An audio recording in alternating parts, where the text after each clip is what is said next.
Buddhaṃ Buddhaṃ Buddhaṃ Vande Dhammaṃ Dhammaṃ Dhammaṃ Vande Sanghaṃ Sanghaṃ Sanghaṃ Vande Buddhaṃ Dhammaṃ Sanghaṃ Vande. Homage to the Buddha, homage to the Dhamma, the teachings of the Buddha, homage to the Sangha, the noble disciples of the Buddha, homage to the Triple Gem. Sadhu, sadhu, sadhu. Venerable sirs, monastics, friends in the Dhamma, students, staff, and ladies and gentlemen who are here in the Jagiellonian University in Poland. I am very honored to be here. First time I came to Poland. I am very happy to see you in this country. As a person who came from Asia, I was born and raised in Sri Lanka.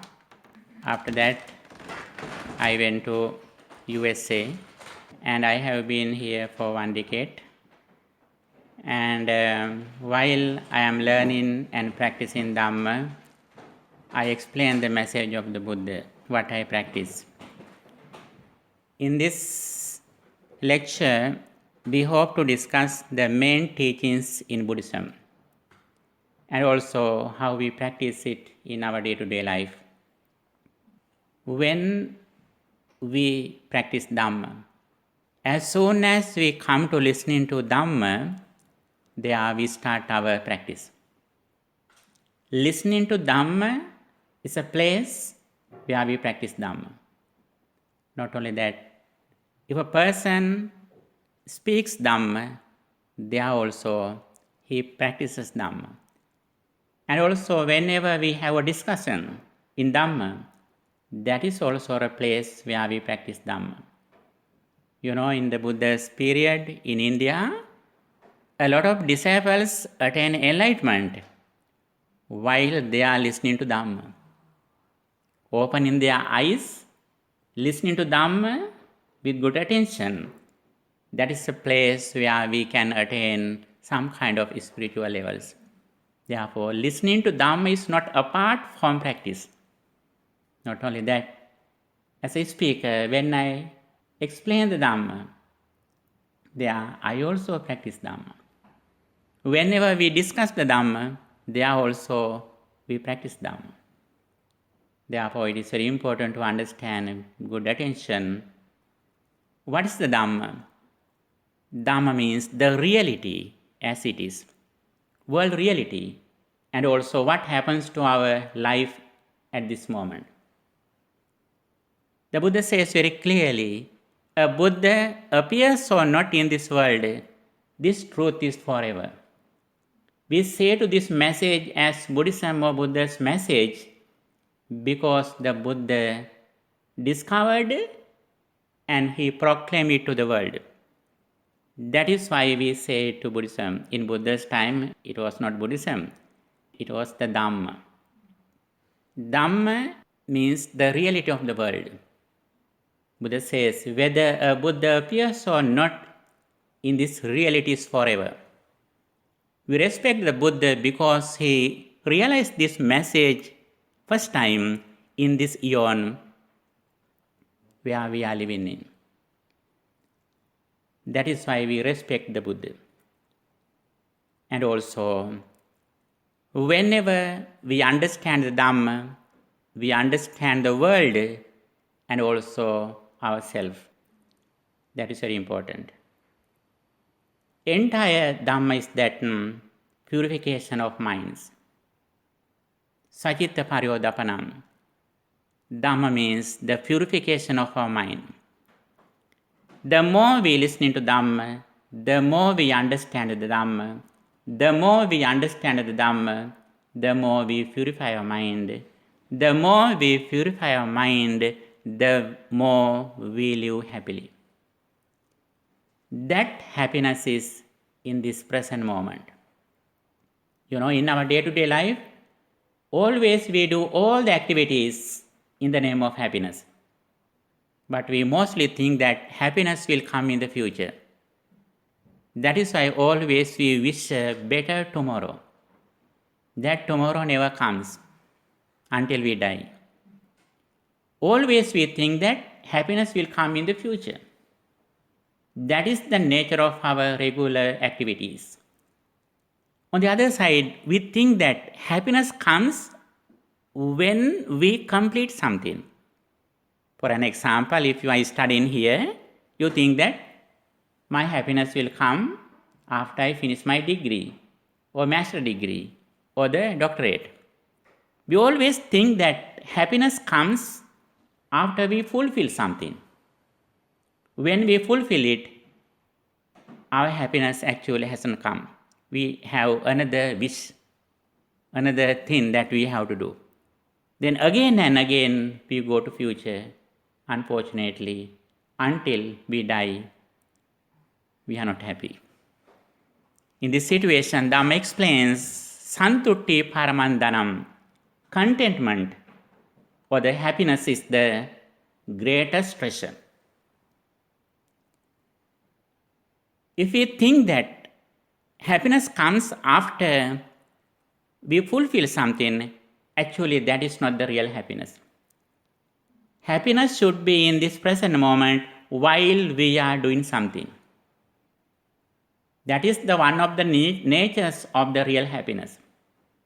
The other things, happiness is not be controlled by the outside world.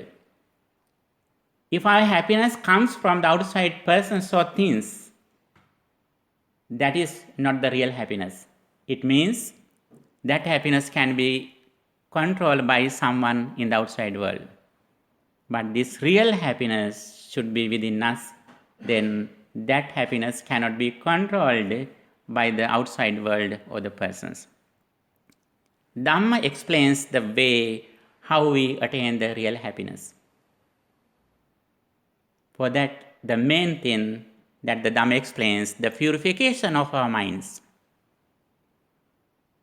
Here we should understand the defilements or negative thoughts that disturb our peace of mind.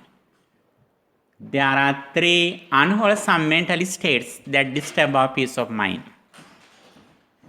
They are craving, anger, and delusion. You can mostly understand craving, greed, or lust. And also you can easily understand anger or ill will. But very important thing, Dhamma explains the way, the nature of ignorance or delusion. And also Dhamma explains the way how we overcome ignorance or delusion completely. Sometimes you may think that you have no ignorance, no delusion. I can give you an example. When you eat something, when you have a delicious food, immediately you look at the food which is in the plate. The taste comes from the food which is in the plate. Is it true? Is it true? When you eat something, when you enjoy something, if there is some taste there, that taste is in the plate? No, that food is in your mouth. Whenever we taste something with delicious food, immediately we look at the plate. That taste comes from the food which is in the plate. Actually, at the moment if you are tasting something, that food is in your mouth. This is only an example, very simple example. Until someone says this thing, we never think it. Our all experiences are also like that. For example, whenever we drive, whenever we are going, always we look at front, but we are back. Looking in the front, we are driving. When you climb somewhere, steps, you always look at front, but always you are in the back side. We always live in the past experience. But unfortunately, we always think that we are in the front. Dhamma explains the way how we come to the reality. As soon as we come to the reality, we can gradually overcome all the negative thoughts from our mind that disturbs our peace of mind. But very important thing, Dhamma has an order. It has a gradual path. Dhamma is like the ocean. You know the sea, ocean? The ocean deepens gradually from the beach to the deeper level. Dhamma also like that. Dhamma has an order. It has a gradual path. Little by little, we can go to the deeper level. Especially, we should understand the reality in the mundane level and the supramundane level as well. When Buddha preached his message to the world, he followed this path. When, especially, he met an audience like you, the ordinary people, Buddha explained this gradual path. But when Buddha met a very special person or some group, Buddha directly explained the path, what those people need. As soon as Buddha met someone, he could read the mind of them, how much they have developed their wisdom in their previous lives. Reading their minds, Buddha definitely understood where I should start this sermon. That ability was to only the Buddha. Even the main disciples such as Sariputta Moggallana didn't have this spiritual energy. When other monks explained the path, they followed the gradual path from place to place, from the beginning to the deeper level. In this level, we should understand the nature of our mind. Mind is the forerunner. Mind is chief. Mind made our day. If someone does something with a pure mind, happiness follows him because of pure mind. If a person does something with a pure mind, physically, verbally, and mentally, happiness follows him because of pure mind. If someone does something with an impure mind, suffering follows him because of impure mind. This is the very first understanding that we receive through listening to Dhamma. If we have this understanding, and also if we are confident in this message, we try to overcome negative thoughts from our mind, and also we try to practice good deeds. If a person knows that when my mind is impure, suffering follows us, does he make his mind impure? No. He doesn't like to suffer. He always tries to keep his mind pure and calm because everyone likes happiness. No one likes suffering. The very first step of our happiness is that keeping our mind pure and calm in the present moment. That is a very important thing. With this understanding, we practice 3 meritorious deeds. Practicing generosity, practicing virtue or moral conduct, and practicing meditation. These are the 3 meritorious deeds that helps us to keep our mind pure and calm in the present moment. The very first thing is generosity. Sharing something with others, giving something for someone. Generosity can be practiced in 3 ways. Material givings, giving lives or fearlessness, and sharing Dhamma. In Pali language, it says as Amisadana, Abhedana, Dhammadana. Amisadana means giving material things such as food, shelter, clothes, medicine, so on. These are the material givings. The second one is abhedana, giving fearlessness. If someone is very close to die, if we can save their lives, that is the way how we can practice abhedana or the giving fearlessness. The third one, Dhammadana, we share Dhamma with others. Among these three activities of generosity, Dhammadana is the best. Why is that? The gift of Dhamma excels all other gifts. If we give some food for someone, that is beneficial for several days. If we give clothes for someone, that is beneficial for several months or several years. If we give a job to someone, that is beneficial until he will be retired. If we give a house for someone, that is beneficial until he will die.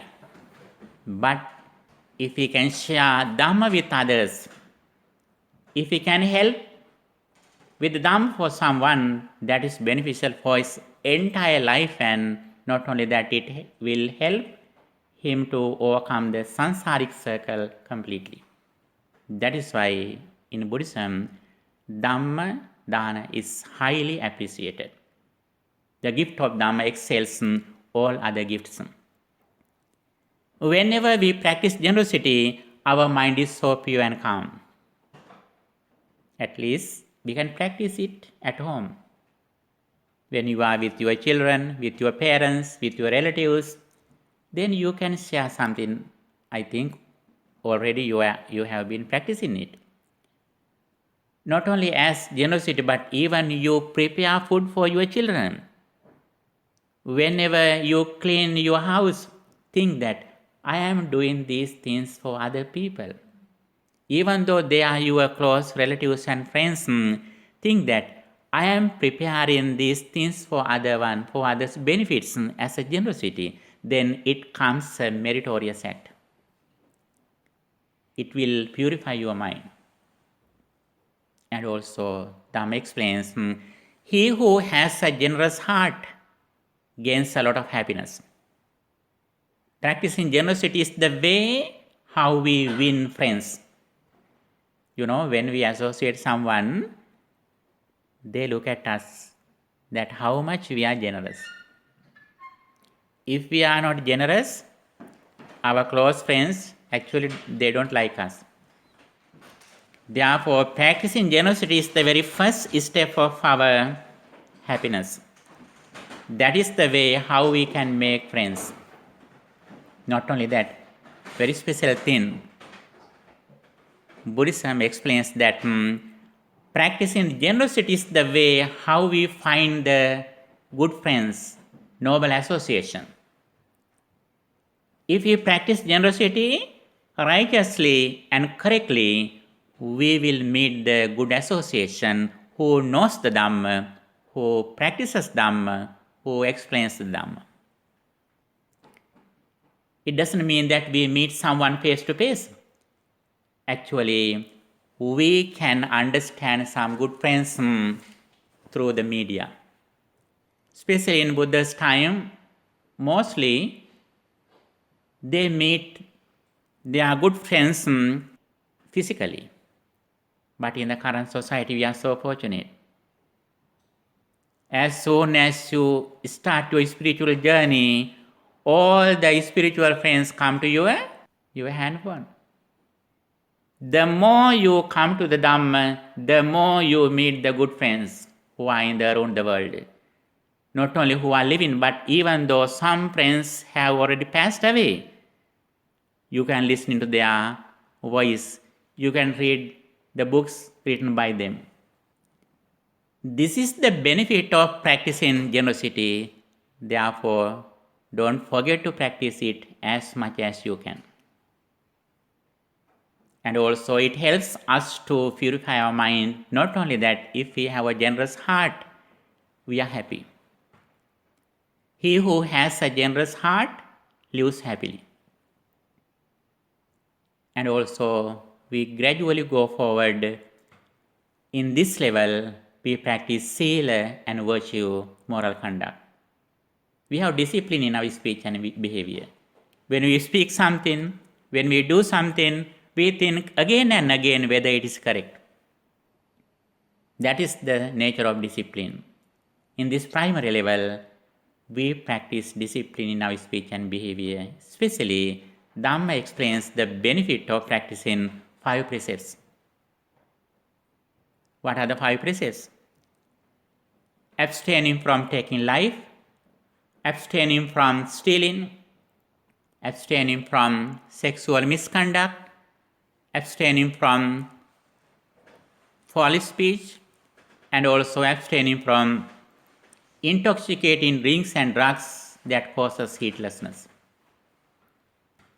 If a person can practice these 5 things, we start our peaceful life. Whenever we practice these 5 qualities, we have no fear, no doubt.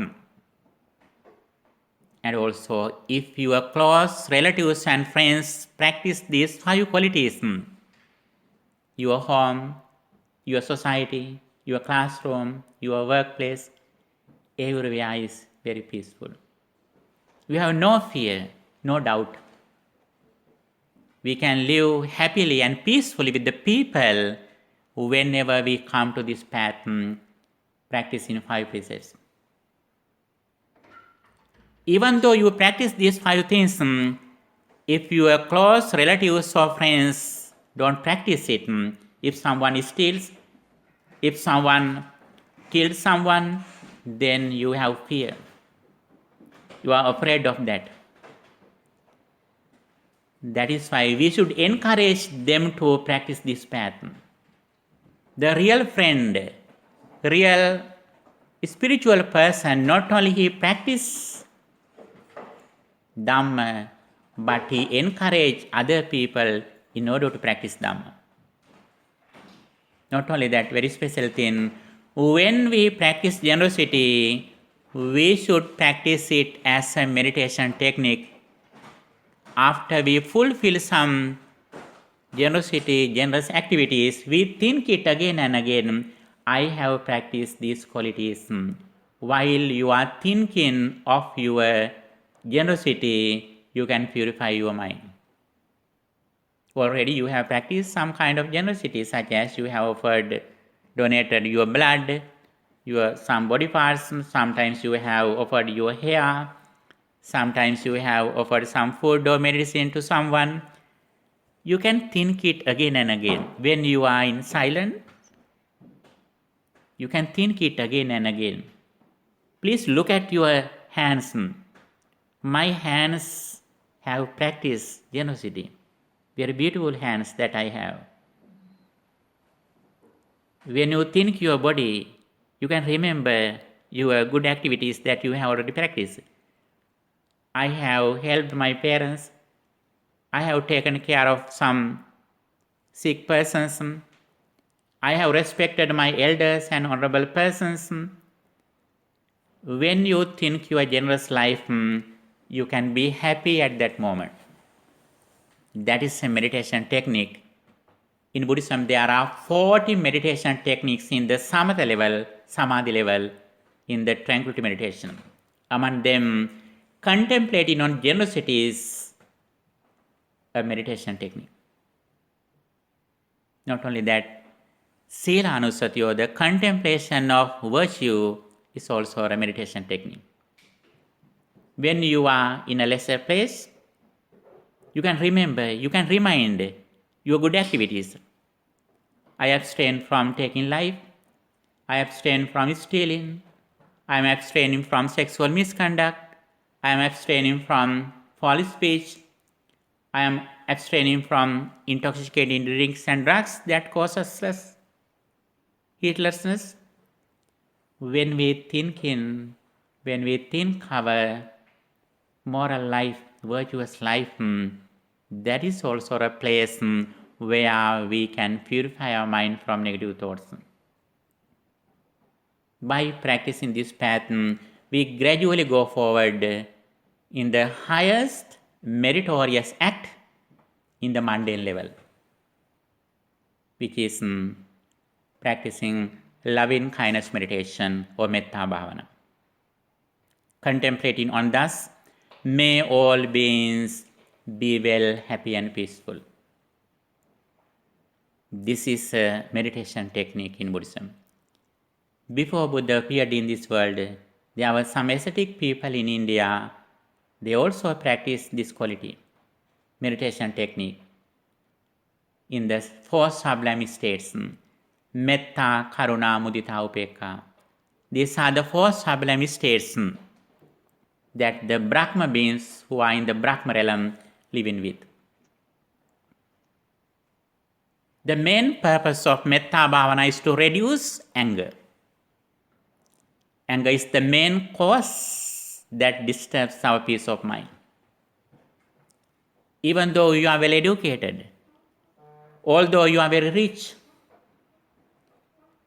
even though your physical body is very beautiful, even though your appearance is very nice, if our mind is polluted with anger, we have no real happiness.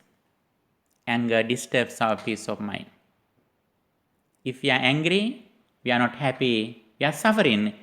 If we are suffering, if we are unhappy, everything that we earned is useless. That is why Dhamma explains, he who wishes to attain the peace of mind should practice metta bhavana or the loving kindness meditation, contemplating on thus, may all beings be well, happy and peaceful. The duration of practicing metta bhavana says that our spiritual happiness. Especially, we should understand the danger of anger, disadvantages of anger. Because if we are angry, we have no real happiness. Not only that, the one who can make you angry will become your master, since you are controlled by that person. The one who can make you angry will become your master. Do you like it? No one likes it. You are controlled by that person. Do you like it? No, if not, we have to overcome anger by practicing metta bhavana. Don't forget it. The one or the thing is able to make you angry will become your master, since you are controlled by that person or thing at that moment. This is a very special thing. With this understanding, we again and again practice metta bhavana, contemplating on thus, may all beings be well, happy and peaceful. As a result of practicing metta bhavana, Dhamma explains the highest attitude of our life. What is that? As soon as we meet a person, as soon as we hear a sound of a person, as soon as we remember a person, we think that person like my only son or daughter. How beautiful our mind is.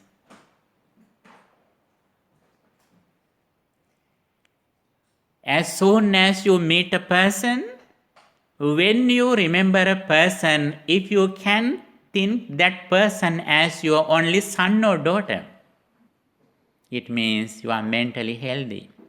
You are very peaceful. Buddhism always, again and again, encourages us to practice metta bhavana. Whenever we have this perspective, when we have this attitude, at that moment, our mind has no anger, no jealousy, no conceit, no lust, no greed. When you think someone is like only your son or daughter, Is your mind lustful? No. Do we have jealousy, conceit, craving, anger at that moment? No. There are no negative thoughts at that moment whenever we have this attitude by practicing Metta Bhavana. The very important thing, when we practice this path, we immediately start our happy life. That happiness is not in the future.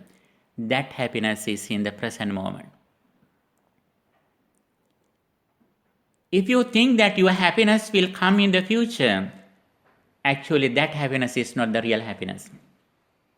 When you do your day-to-day activities, you always think that your happiness will be in the future after you fulfill something. That is the nature of our regular life. But the difference in Dhamma is that whenever we practice Dhamma, we are not finding or seeking happiness, we are experiencing happiness. Whenever we have a generous heart, whenever you offer something to someone, at least a water bottle, then your mind is so pure and calm. Whenever we practice 5 precepts, virtue or moral conduct, our mind is so pure and calm. Whenever we spread metta for everyone who are in this world, at that moment our mind is so peaceful. That happiness is in this present moment. These 3 qualities are recommended by the Dhamma when we start our spiritual journey. These things belong to the conventional truth based on the world, material world. These qualities can be practiced in everywhere, even though you don't listen to Dhamma. There are some good people, educated people, virtuous persons in this world. Even though they don't know the Dhamma, they are still practicing these 3 qualities. But the very special thing, we come to the next level. In the Dhamma, we come to the highest understanding that directly helps us to achieve wisdom. Wisdom is the highest quality that the Dhamma explains. What is the wisdom? Living according to the reality, according to the nature. Understanding the nature of our life. What is the nature of our life? Our life is that 6 internal senses and also 6 external objects, such as eye, form, ear, sound, nose, smell, so on. We have 6 internal senses and also we have 6 external objects. Our life is these senses and objects. And also we should understand the reality of these senses and objects. We usually think that external world is permanent. Even though I don't experience the world is forever. We may think that before I came to the world, there was a world. I am living in the world which was here before I came. After I will die, the world remains. This is the conventional truth. But when we go to the ultimate truth in the supramundane level, what is the reality? The reality is we create the world at this present moment. Whenever we look at something, whenever we hear something, whenever we taste something, whenever we smell something, whenever we have some experience through our physical body, we create the world. We create the senses we create the objects at this present moment. Now, these are the walls for our life.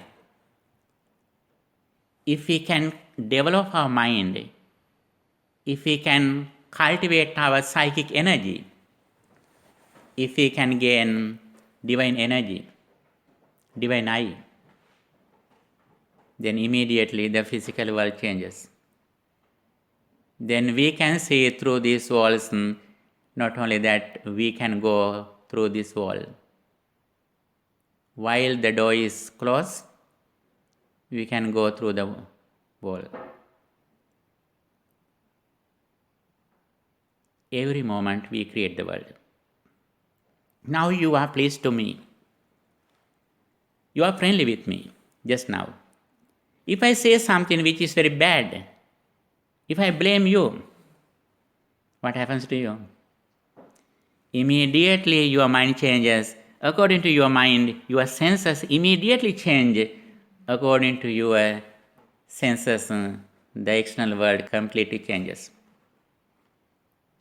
This is the nature of our life. Not only that, very important thing. We can contact something at the present moment according to our present mental situation, according to our senses. But the very important thing, we can contact something through our senses at the present moment, but when we understand it, when we experience it, the very first experience based on the material world has completely ceased. We understand everything through our mind consciousness. This is the nature of our life. This is the place where we should be confident in. Confidence of faith is very important. If not, we can't do our activities. For an example, if you go to a place, new place, you find the address. When you find the address, first you believe it. If you don't believe it, never you can go to the place. Even your birthday. Do you remember your birthday? When you were born, at this day you were born, can you remember? No. How do you believe it? You trust in your mother's words, your father's words. That is why you say that, that is my birthday. Did you check your mother or father, whether they are your real father or mother? Did you check their DNA? No. You already believe a lot of things in faith, in confidence. Similarly, when we come to the Dhamma, we have to be confident in something. But that confidence is until we come to the destination. When you go to a new place, you are confident in the address or the words of your friend until you reach the destination. When you come to the destination, the place where you hope to go, you don't need to trust it. Why? Then that is your own experience. Dhamma also like that. Firstly, we should have a confidence in the Dhamma. Next, we have to follow it. When we gradually go forward, we can see the results. When we see the results, we don't need to trust in even the Buddha. Only one Buddha or only one good friend can guide you to go to the spiritual development. Only one person can guide you to achieve wisdom. But after you achieve enlightenment, wisdom, even 100 Buddhas are unable to change your wisdom. Why is that? Then that is our own experience. But we start our spiritual journey based on confidence in this world. When we look at something, when someone blames you, when someone disturbs us, we usually get upset. We are suffering. We think that that person brings me happiness or suffering. But actually, no one can bring us suffering or even happiness. Suffering or happiness arises based on our attitude, our perception. If we can change our perception, we don't need to change anything in the external world. We can live according to what we want. When someone blames you, if you can think that that person is not blaming me, he is appreciating me, then we have no anger. When someone blames you, if you can think that that person has a problem, he is a very innocent person, he has some psychological problem, that is why he blames me. As soon as we change our perception, we can overcome suffering. But in the very deep meaning, we come to the highest level of wisdom that as soon as we see something, we hear something, we taste something, we smell something, the external world has completely ceased. We understand something through our mind consciousness.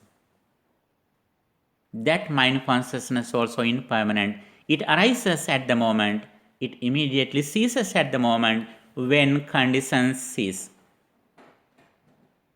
With this understanding, we meet the highest doctrine, highest message of the Dhamma. What is that? The dependent origination, Patisampada. When this is, this is. When this is not, this is not. When we come to this level, we overcome both extremes, which are eternalism and annihilism. What is that? If we think that there is a world, that is an extreme. If we think that there is no world, that is an extreme. Without going to these extremes, how do we understand the world? When the causes are together, we have some kind of experiences. When the causes cease at the moment, the experience also ceases immediately at the moment. We accept the world. Actually, there is a world which consists with the four fundamental elements: solidity, fluidity, heat and motion. There is a material world based on these four fundamental elements. But those things depend on our senses. Our senses depends on our present mental situation. Now we see these human beings according to our eyes at this moment. Whenever we change our mind, our eyes also will change.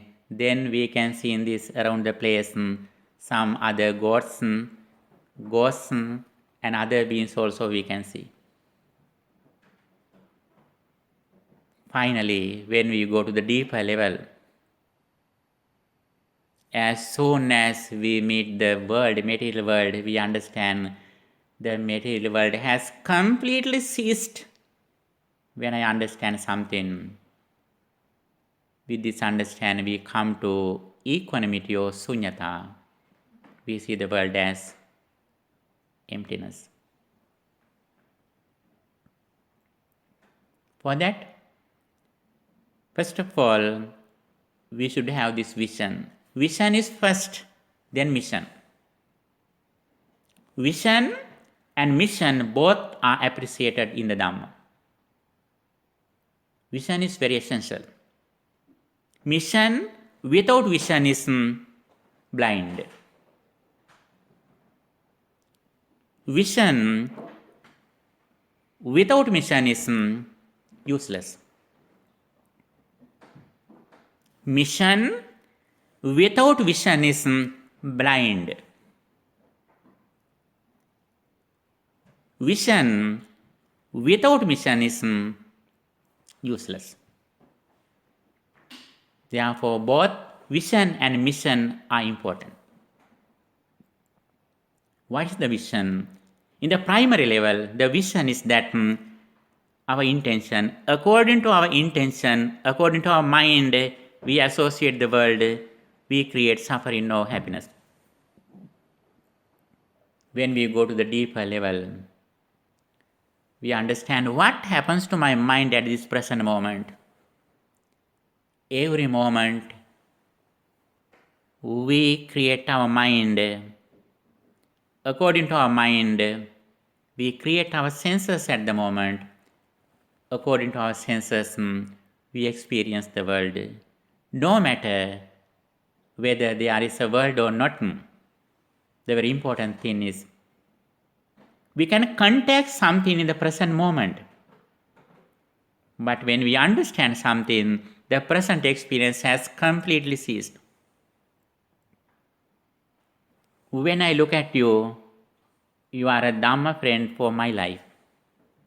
When your mother or father look at you, they think that this is my son. When your siblings see you, that they may say that this is my brother. When your grandmother sees you, looks at you, she may say that this is my grandson. When your professor sees you, he or she may say that this is my student. How about when a cruel animal sees you, like lion or any other being? How does he see? This is a food for me, for my lunch, or for my evening diet. If you are a real son, it should be for everyone. But the important thing is that we should understand we create the world, we understand the world according to our perception, according to our perspective. That depends on this present moment. That is also not permanent. When you see your wife just now, if she is very friendly with you, now you are the husband of that lady. But next week, if she is not agree with you sometimes, then no more you are the husband of that lady. This situation always arises at the moment according to our perspective, according to our perception. Not only that, when we go to the deeper level, we understand the world through our mind consciousness when the external world has completely ceased. We can contact something at the present moment.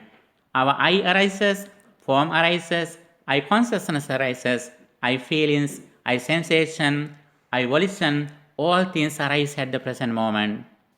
Then they immediately ceased. After they ceased, with our mind, mind object, and mind consciousness, we understand something.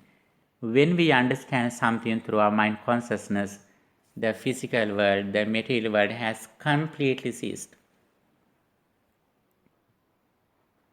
This is the highest reality of the world, whether we know or not, whether we believe or not. With this understanding, if we trust in this reality, we immediately come to practice. What is the practice? Practice is that mindfulness. Mindfulness is the highest practice explained by the Dhamma. That mindfulness is not alone.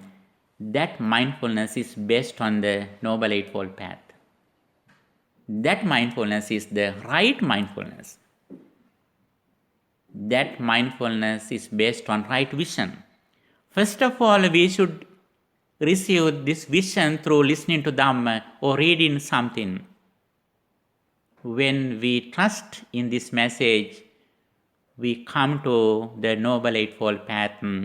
Right vision, right intention, right speech, right action, right livelihood, right effort, right mindfulness, and finally, right concentration.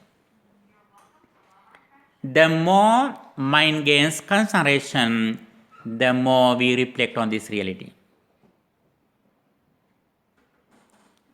As soon as we listen to something, if our eyes go there, it means we think that the sound came from that side. As soon as you listening to someone's phone, if you can understand, now I recognize this sound through my mind consciousness, then even you don't turn your head to there. You are here. If you want to turn your head, you do it mindfully, silently, slowly, based on mindfulness. Okay, this is the summary of the Dhamma. With this understanding, we always come to practice, which is mindfulness. We are aware of our body and mind. Especially here, we practice breathing meditation. Breathing in and out. When we breathe in, we understand now I am breathing in. When we breathe out, we understand now I am breathing out. There are 40 meditation techniques in Buddhism. Among them, Metta Bhavana and Anapanasati or breathing meditation is very important. If you respect your life, if you love your life, if you love your mom who gave this valuable life for you, please practice mindful breathing. Keeping your attention in the present moment, we are aware of our breathing in and out. This is the highest technique of concentration meditation. This is the highest technique that we can live in the present moment. That is the highest technique for our inner peace or happiness. If you want to enjoy your life, please practice mindful breathing. Not only that, if you want to make your parents happy, please practice mindful breathing. Why is that? Whenever you practice mindful breathing, you are happy. Whenever you are happy, who are happy? Yes, your mom, your dad, they are so happy no matter whether they are living or not. If they are living, they are happy. If they passed away, they are more happier. Looking at you in the higher realms, in the highest world. My son, my daughter is practicing Dhamma. He is now happy. Okay, good. I also rejoice with this activity of my child, of my son or daughter. If you want to pay your gratitude for your parents, this is the way. When you started your breathing at first time, when you were born in this world, we cried. When we cried at the first time, our mother was so happy. Why is that? She knew that my son, my daughter is okay, no problem. He's living now. But after that, she never likes that you are crying. After that, forever, she likes that you are happy. If you want to make your mom happy, please practice mindful breathing based on this vision according to the Noble Eightfold Path. The highest practice of Dhamma, whenever we practice the Noble Eightfold Path, we are on the red carpet of happiness. We are in the silver or golden carpet of our spiritual life. From morning to evening, in 4 postures, we come to practice.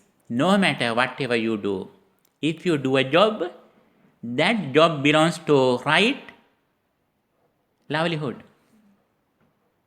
If you speak something, that is right speech. If you act something physically, that actions are right action. When you have some effort, that effort is a right effort. If you practice mindfulness, that is right mindfulness. If you have some intention, that intention is right intention. If you concentrate your mind, that concentration belongs to right concentration based on this vision. Finally, we come to the liberation. Liberation means liberating from the material world. Whenever we think that the material world has completely ceased, whenever I understand something, it means we are away from aging, decay, sickness, death, sorrow, lamentation, pain, grief.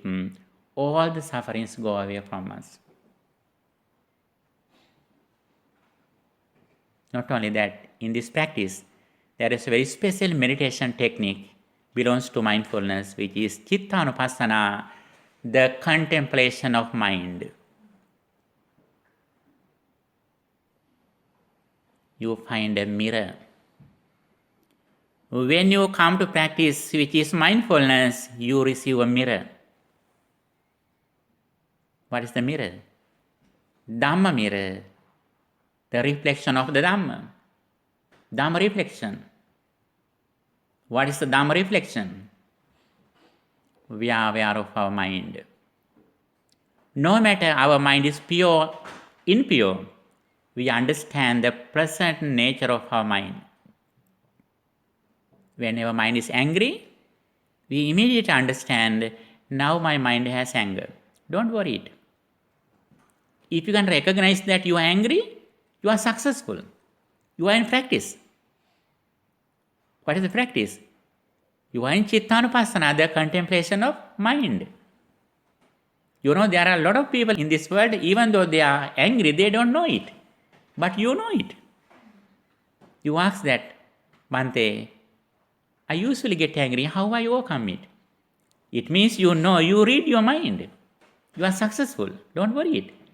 As soon as you see your mind which is angry, you can overcome anger.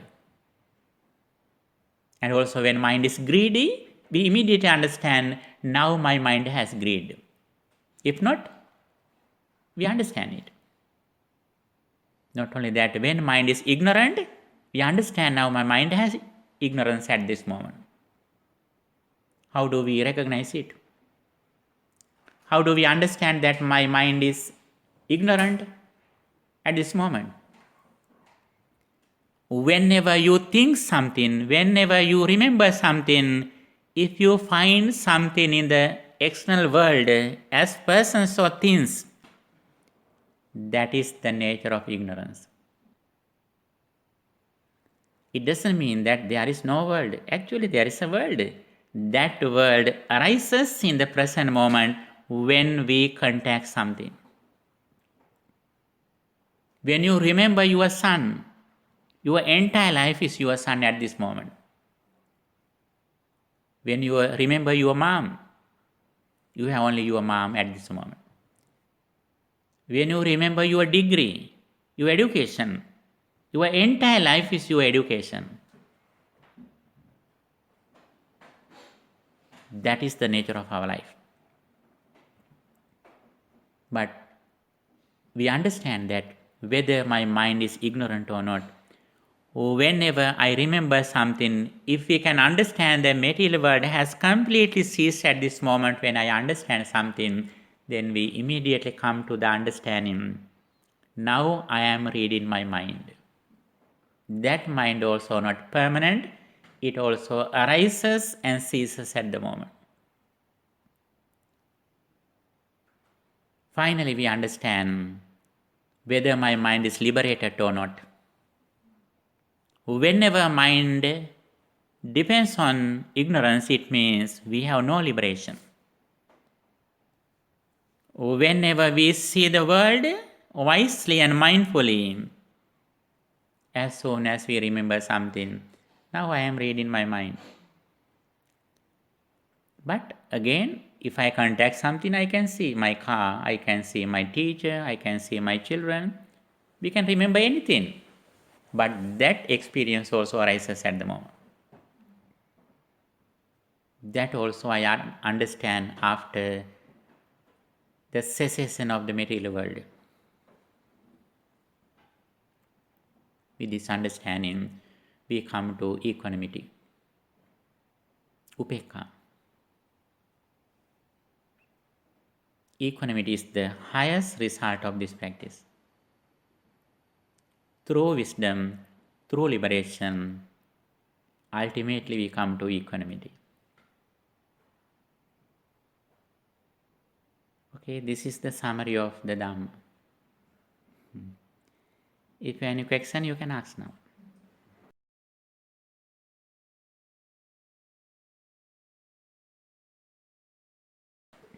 Yes, please. I wanted to ask a question, but because what you said is almost like when someone is already practicing, and I wanted to ask, hypothetically, when someone is studying Buddhism at the university, but he does not practice, then what's the difference in engagement, his engagement with the Buddhism compared to someone who is also practicing? Someone is studying Buddhism in a way that he's just learning the words and what they mean and all the stuff, but he doesn't really engages with it on day-to-day basis. He doesn't practice five precepts and metabhavana, all that stuff. And how that knowledge of Buddhism would compare to someone who is actually practicing? Yes, the main thing is while we are learning Buddhism, especially as academic students, your main purpose is to pass the exam. That is your main purpose. We should give the priority for your exams. While we are studying Dhamma, we should understand this is not a subject like geography or physics or like that. This is a message of our life. This is a living message. This is the way how we live happily. While you are studying the Dhamma, if you practice Dhamma, that's the real success of your life. Not only you after you finish your degree, but while you are learning Buddhism as a student for your educational purposes, if you can practice it at the immediate moment, at the present moment, you can benefit it. As I mentioned earlier, from the beginning to end, according to our understanding and courage, we can practice it. You can practice generosity. In the morning, you practice generosity. While you are studying here, you offered food to the Sangha. When you do your studies, you can practice generosity. You can take care of your parents at home. You can help your relatives and friends at home or your neighborhood. We can practice this Dhamma. Actually, we can do only our studies. Then our happiness will come after we fulfill our education, after we receive our degree. But if you can practice Dhamma while you are studying your subjects, then you are enjoying your life at this present moment. That starts with generosity, and also by practicing 5 precepts, practicing metta bhavana, practicing mindfulness, and practicing insight meditation, reading our minds, coming to the liberation. Finally, we can come to equanimity. Then we can experience happiness while we are studying. Happiness is the most important thing. We should understand the way how we live happily in this present moment. Dhamma explains the way how we live happily in this present moment. No matter whether you study or not, everyone's purpose or goal is that being happy, living happily. Happiness is the main purpose of everyone. We should give the priority for our happiness. If we want to be happy, we should keep our mind in the present moment. It doesn't mean that we should forget our past or future. Dhamma never says us to forget past or future. Forgetting is a very big mistake. Mindfulness is the main doctrine in the Dhamma. Whenever we practice mindfulness, our memory gradually increases. Memory is not the fault. Memory is not the problem. Remembering our past or future is not the problem. What is the problem? Problem is that ignorance. What is the ignorance? Whenever we think something which happened in the past, if our mind lives in the past, then we are controlled in the world, by the world. But if we can understand, now I am reading my mind about the past experience, then we can remember anything which happened in the past without ignorance, without suffering. We can plan anything which will be happening in the future. It doesn't matter. Everyone has future goals. It is okay, no problem. We have to plan something. It is not the problem. But what is the problem? Problem is that when we think something about future, if we live in the future, that is the cause of suffering. Keeping our mind in the present moment by practicing mindfulness, then we can succeed everything while we are getting rid of suffering. We can understand how much I have overcome my craving, anger and delusion. While you are collecting some information for your degrees, for your educational purposes, you should have your spiritual purposes too. What is your spiritual purpose? We should take care of our mind. We should check how much I have purified my mind. Then, in one side, we study Dhamma. Actually, there are a lot of books we can find. Knowledge is everywhere. Sometimes even one book is useful for our understanding of the Dhamma. There are a lot of people in the world who are qualified in the Dhamma. In Buddhism, Theravada, Mahayana or Tantravada. It is not difficult in this present moment. Information is from everywhere. But the very important thing is that our practice. Our practice is that mindfulness. Mindfulness should be practiced with this vision. This is the address. Without address, if you drive fast, you can't reach the destination. Since you don't know where you are going to. You have a good vehicle, You drive fast, but you don't know where you are going to.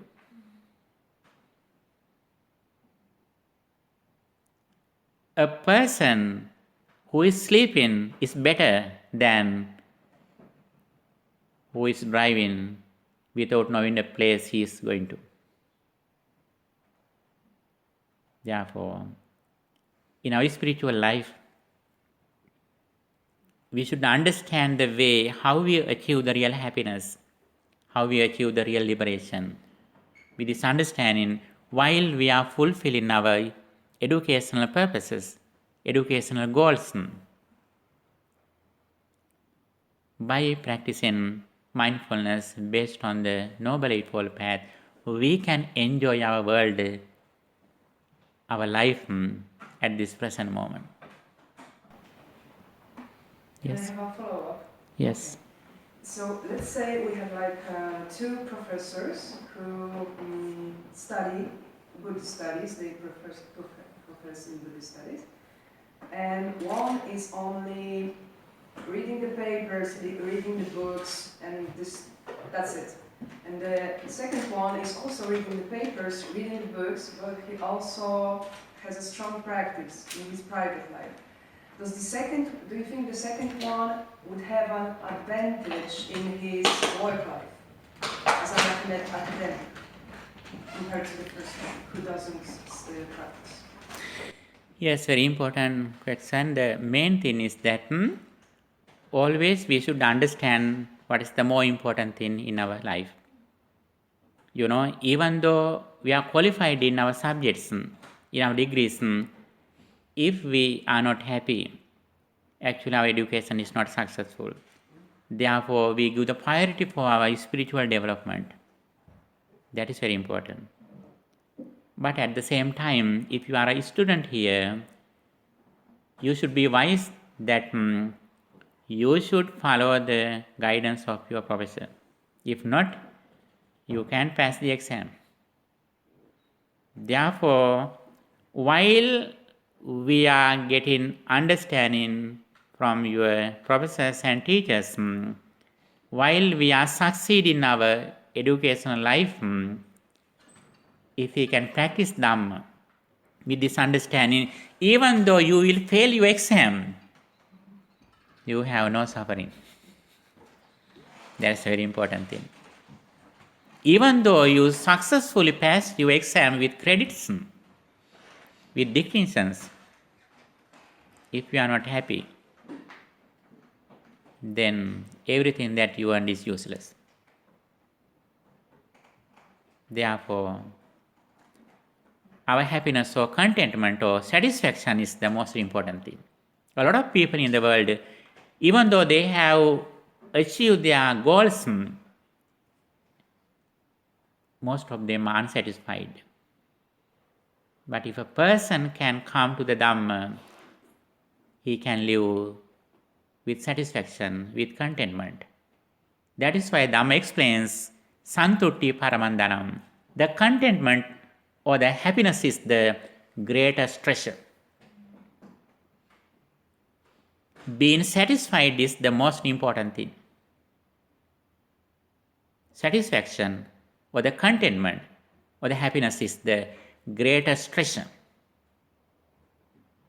If we can trust in this message, even though we face a lot of problems in this world, we can understand the world. Then that happiness is in this present moment. Your educational life, happiness will come after you fulfill your degree with some distinction. But your spiritual life, happiness has already started. You are mentally happy, no matter whether you will succeed your educational goals or not. You live in this present moment. Yes. Any question? I have one, because kind of recently I heard some opinion told by a monk on internet on YouTube that lay people should not practice, for example, anapanasati meditation because Buddha in ancient times never taught anapanasati to the lay people. What do you want to think about that? It's true or not? Actually, when we see the Buddha's message, when we read many discourses, actually that is not true. Even lay people, they can practice and they can get benefits in some levels according to their understanding and their courage. If they have highest understanding of the Dhamma, they can get the highest benefit of practicing Dhamma. Even live in the present moment based on your breathing meditation, you can get the results at this moment. For example, when you are very busy, if you have a lot of questions or problems in your life, if you can take a seat in a particular place, if you can see breathing in and out, don't you see the result? No, you see the result. No matter whether you wear a robe or not. As soon as you start to practice mindful breathing, you see the results. Why not? Even though you can't attain enlightenment in this life itself, but in some levels you can get the benefits. If we say that no, anapanasati or mindfulness is not for you lay people, it is only for the monks, actually we lose a lot in this life. Actually, this is a very peaceful meditation technique. Even among psychiatrists, they recommend this meditation for their clients. In the psychological field, especially metta bhavana and anapanasati are the techniques in order to overcome their some mental illnesses. A lot of people who have mental problems, they are live in the past or future. Without going to these extremes, the way how we keep our mind in the present moment is that practicing anapanasati bhavana. Not only that, among the 40 meditation techniques in Buddhism, practicing mindful breathing is highly appreciated. If one thing develops, other 4 things gradually develop. When 4 things gradually develop, other 7 things gradually cultivate or increase. When those 7 things gradually develop, we can achieve wisdom and liberation. What is the very first thing? The very first thing is mindful breathing. Whenever we practice mindful breathing, 4-fold mindfulnesses gradually develop. When 4-fold mindfulnesses gradually develop, the 7 enlightenment factors gradually develop. When these 7 enlightenment factors gradually develop, we are able to achieve wisdom and liberation. This is a very peaceful, very calm meditation technique. Please search information again and again about the mindful breathing, and please try to practice it as much as you can.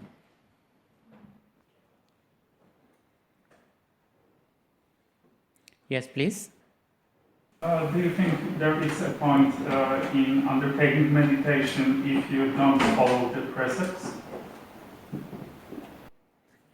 Please explain something. Yes, what I mean is if there is, if it is good to practice meditation, if it brings real benefits if you don't follow the precepts. The very important thing, we can practice in various ways. One of them is with this understanding. First, if you like, you can practice firstly 5 precepts, next samatha bhavana or insight meditation. That's the gradual path. Even though you don't know the 5 precepts, if you know mindful meditation, when you practice mindfulness meditation, automatically you fulfill 5 precepts. Whenever you have direct vision about the insight meditation, when you practice insight meditation, vipassana bhavana, automatically your concentration meditation, your 5 precepts, everything will be fulfilled. The most important thing is that vision. Vision is first, then mission. If you have vision, you can follow the gradual path. Dana, generosity, 5 precepts, metta bhavana, mindful breathing, and insight meditation. If you have correct vision, you can directly come to the insight meditation, arising and ceasing of mind and body or the 5 aggregates. Whenever you practice insight meditation, you can come to concentration through insight meditation. That is said in Buddhism as vipassana pubbangama samatha. The concentration meditation based on insight meditation. Some people go to insight meditation through samatha, concentration meditation. That is said as samatha pubbangama vipassana. Insight meditation based on concentration meditation. That is one of the techniques. The other one is vipassana pubbangama samatha. If you have correct vision, directly we can enter the Dhamma through reflecting on impermanence. Whenever we reflect on impermanence of our body and mind again and again, through this insight meditation, we can concentrate our mind in the present moment. Whenever we come to concentration meditation, it means automatically we fulfill not only 5 precepts. At that moment, you fulfill 8 precepts. Not only that, you can fulfill other highest precepts too at the same time. No matter you know or not them. Sometimes even though you don't know whether I am Sotapanna, Sakadagami or other names, but you know that I have liberation, I have freedom, emancipation, enlightenment. I think that you have read about the person name is that 𝐒𝐻𝐿𝒶𝓃𝓀𝒶. 𝐒𝐻𝐿𝒶𝓃𝓀𝒶 was the person who attained enlightenment very quickly in Buddha's time. Buddha explained a very short sermon for him. Listening to that very short sermon, immediately he attained enlightenment. Actually, he didn't know the difference of samatha and vipassana. He didn't listen into 5 precepts. He didn't listen into even the vipassana bhavana, but he listened to the way how we practice vipassana bhavana. Words are different, but understanding is same. Okay? If you have any other questions, you can ask something if you want to know something. Yes, please. What is the situation when we meet sometimes practitioner in the lay ward, when they claim that they've been practicing for a very long time, they claim that they use the word, that they have many insights and so on, yet they don't follow 5 precepts? Actually, sometimes some people have some mistakes in their precepts. Sometimes some people have some misbehaviors. It doesn't matter. They can start their spiritual path. Even though some persons can complete 5 precepts, sometimes he start his practice with 4 precepts, sometimes 3 precepts. It doesn't matter. We can't stay until we fulfill 5 precepts. If you can practice only one thing, that's good enough for now. But you should start your path. And also we can criticize someone. While someone is practicing meditation or insight meditation, some persons have some mistakes, breaking some rules. It doesn't matter in the first time. We can criticize them. But sometimes you have heard about Angulimala. In Buddha's time, actually he killed many persons. But as soon as he listened to Dhamma, immediately he corrected his all wrong things. He could come to the Dhamma. Actually, the human mind is like that. Even though we have a lot of mistakes, at once we can overcome all the things which are wrong. Therefore, no matter whether you practice or not 5 precepts, if you can practice Samatha Bhavana, please start it. If you can practice mindful breathing, please start it. Then automatically you fulfill 5 precepts. Sometimes there are some people, they have some jobs that they earn some money in some wrong ways. But they practice generosity. They take care of their parents. They do good deeds. Actually, good deeds give him good benefits. Bad things give him bad result.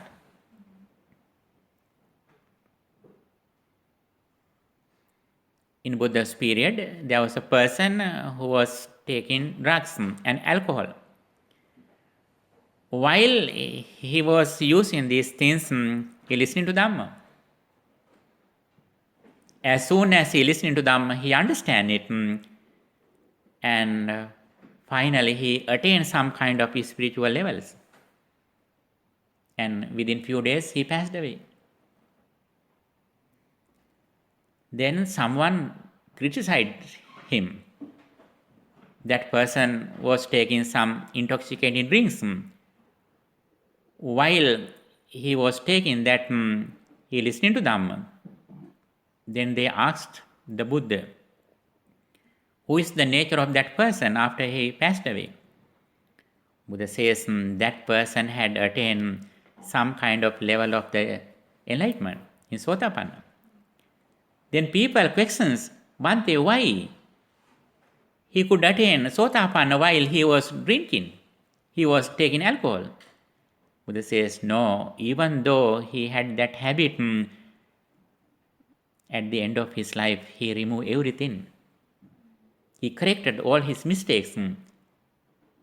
At the end of his life, fulfilling 5 precepts, immediately he could attain Sotapanna, the extreme entry. Then he was born in a blissful state. That's a very important thing.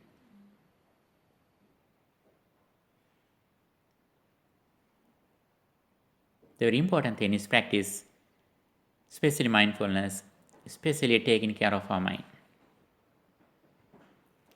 If we can take care of our mind, that is good enough. In Buddha's period, there was a monk who asked Buddha, Bhante, there are hundreds of rules, monastic codes in the Buddhism.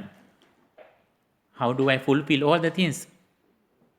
Buddha asked that, my dear student, do you can practice only one thing? Yes, Bhante. If it is only one, I can fulfill it. Then you take care of your mind. That is the only thing you have to do. If you take care of your mind from craving, anger and delusion, that means you have followed all the rules, all the precepts.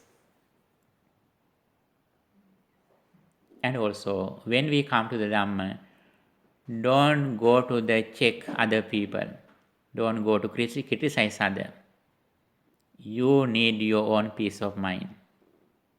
And read your own mind. Don't go to read others' minds, others' behaviors.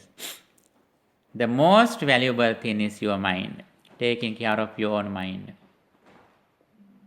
While you are taking care of your mind, if you really take care of your mind, you practice metta bhavana.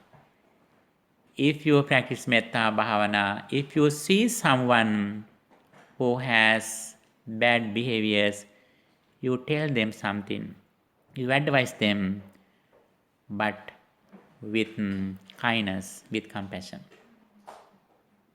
Taking care of your mind, you can advise someone, you can guide someone. Then you do your duties. Whether they correct their mistakes or not, it doesn't belong to you. Your duty is to explain the correct path. Since you are in the highest level, while you are reading your books, while you are getting ready for your exams, you can help someone. If someone don't read, you can advise them. It doesn't influence you. It doesn't influence your exam because you have enough courage. You are getting ready for your exam. While you are getting ready for your own exams, you can help someone.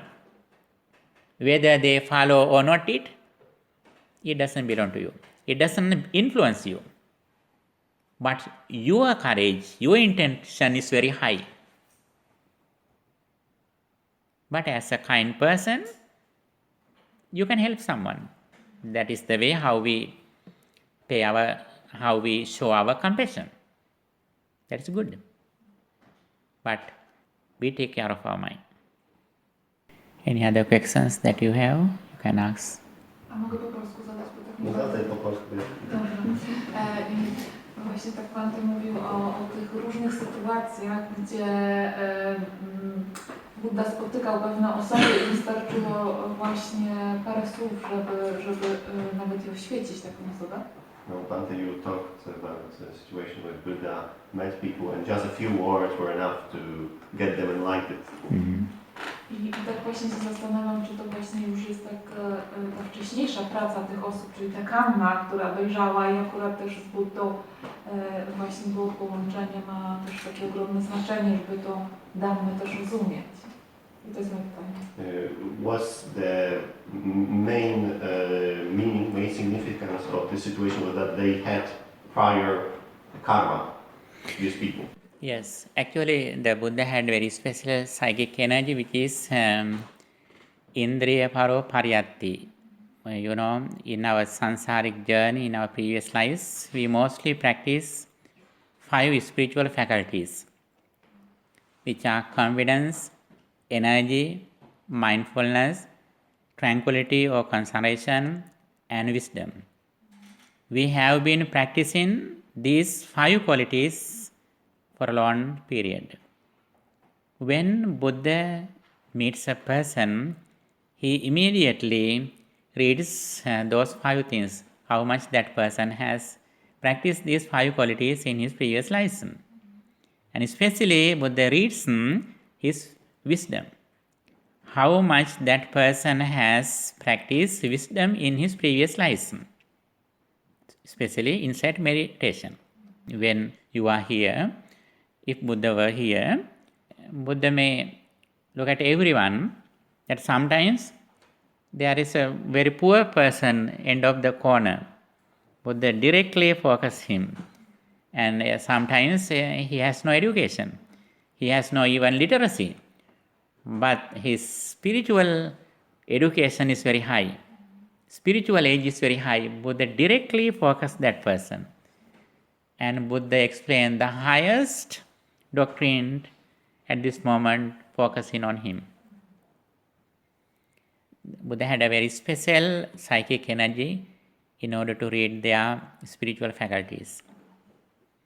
According to their spiritual faculties, Buddha explained the highest path at that moment.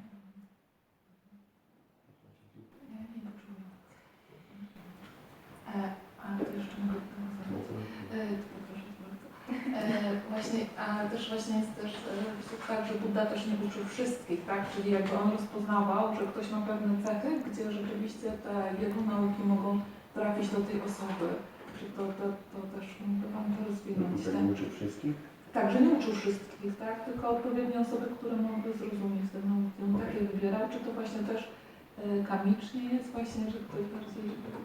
So in sutras I read that Buddha wouldn't teach anyone, but would teach people who had these abilities.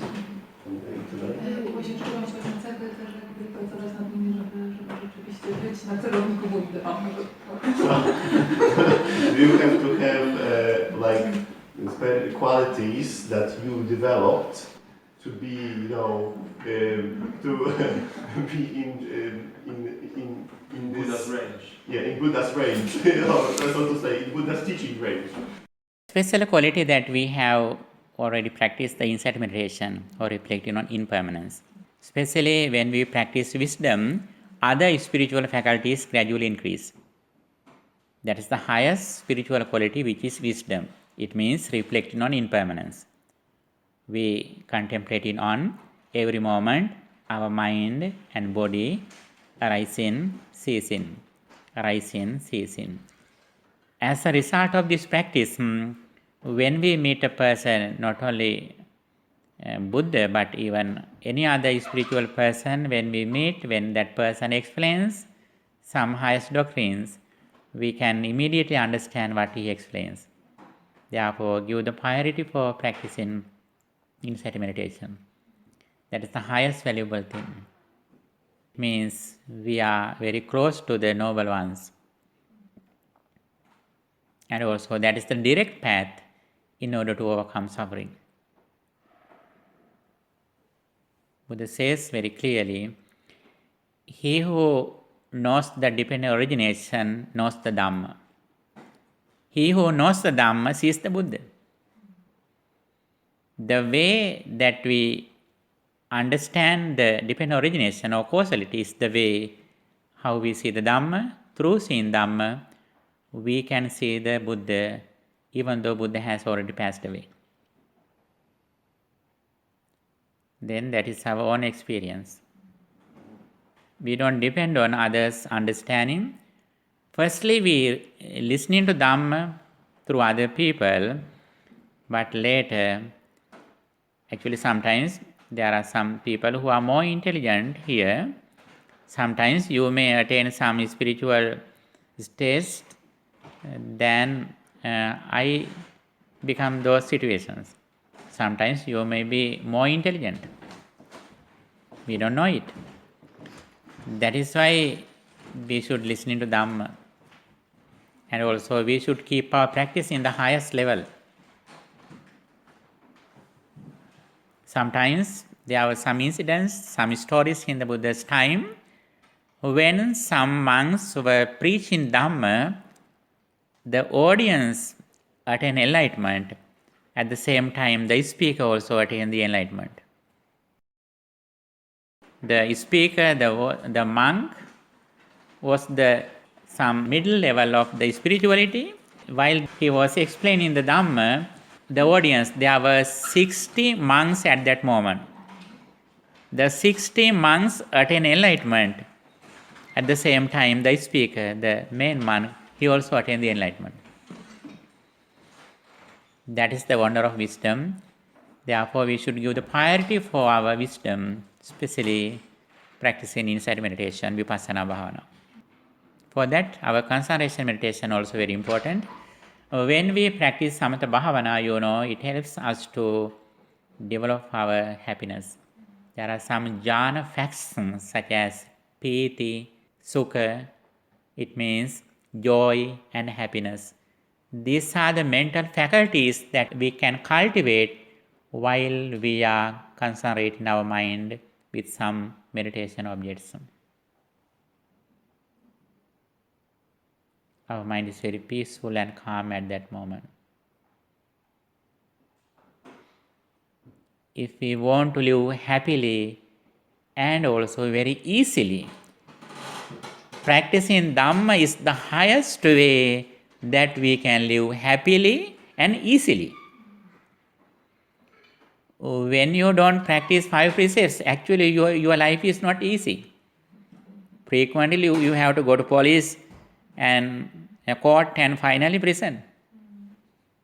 The persons who are in the prison, most of them, they have, overcome 5 precepts.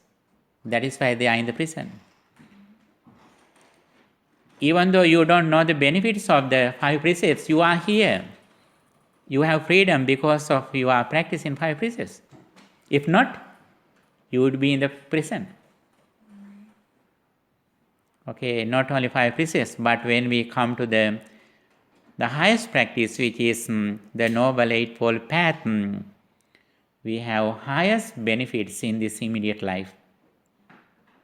visible results, immediately effective. Calling one to come and see, leading onwards, and to be personally realized by the wise. These are the qualities of the Dhamma. We can see the results in this immediate life. That's the most important thing. If we practice Dhamma, we have no fear, no problems, and also other people also can criticize us.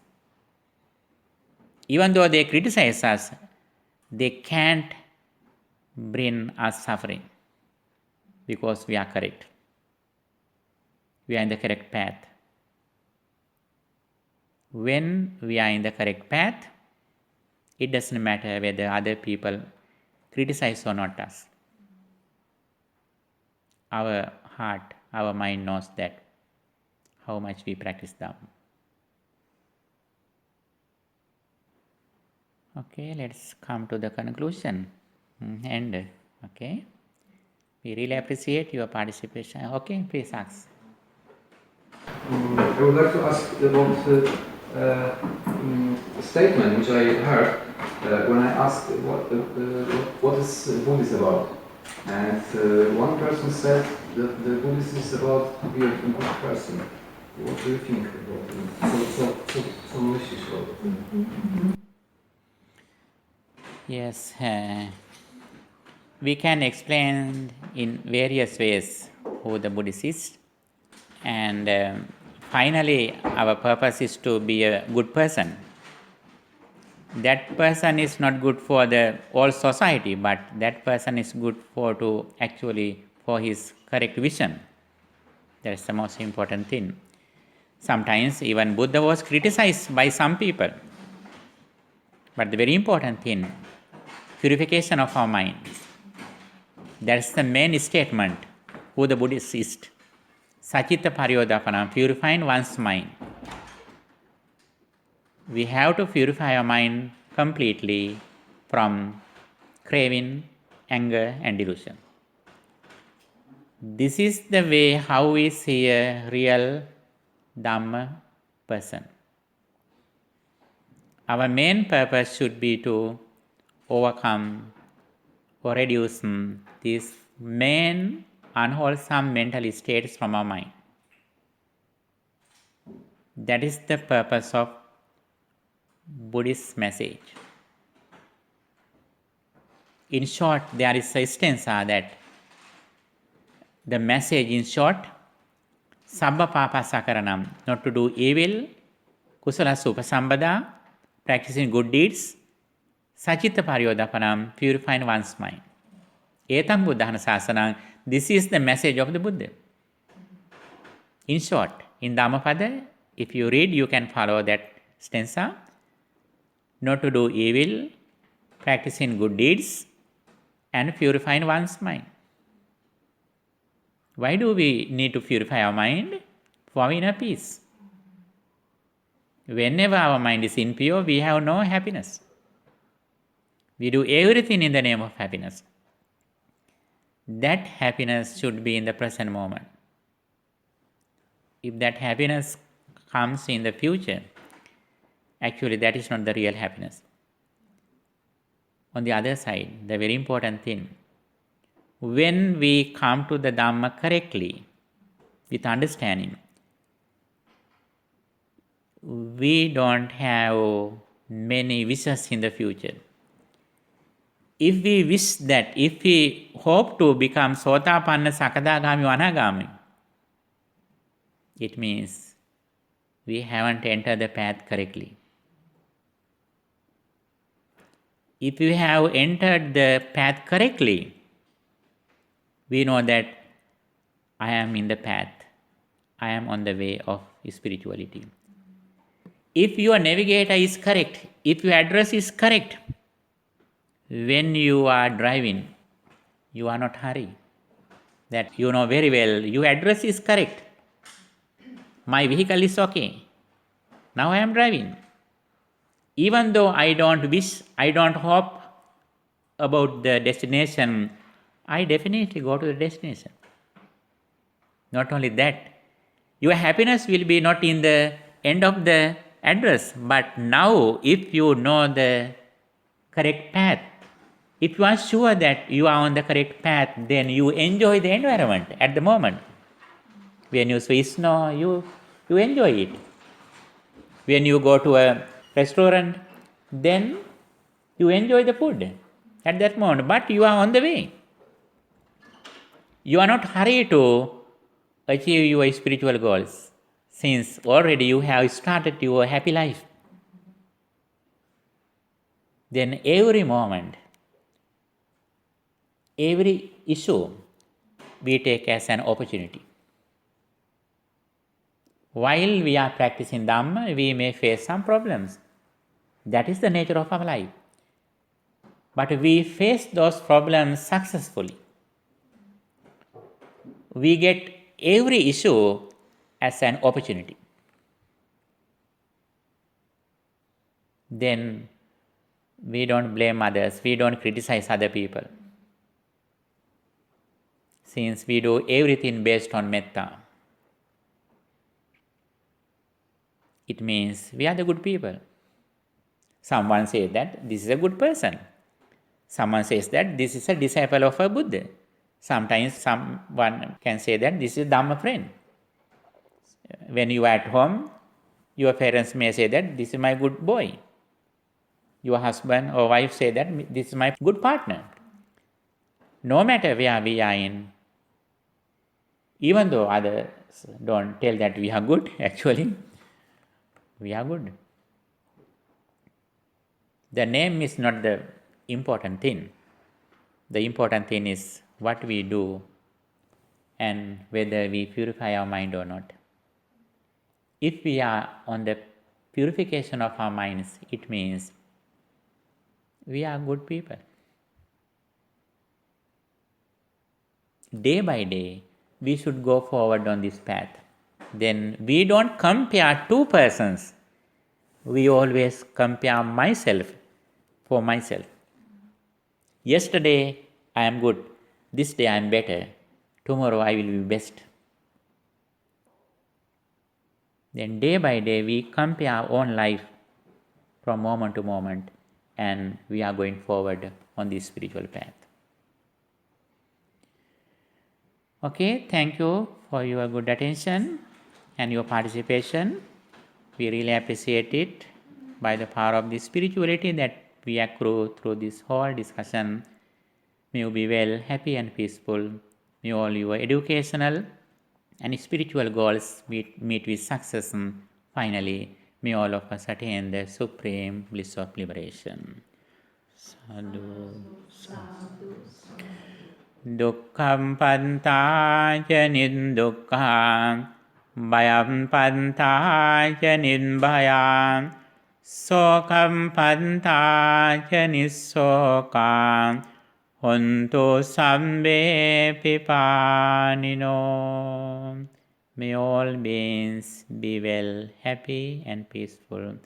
May all beings be free from suffering, fear, doubt, and all the painful situations. Sadhu, sadhu, sadhu.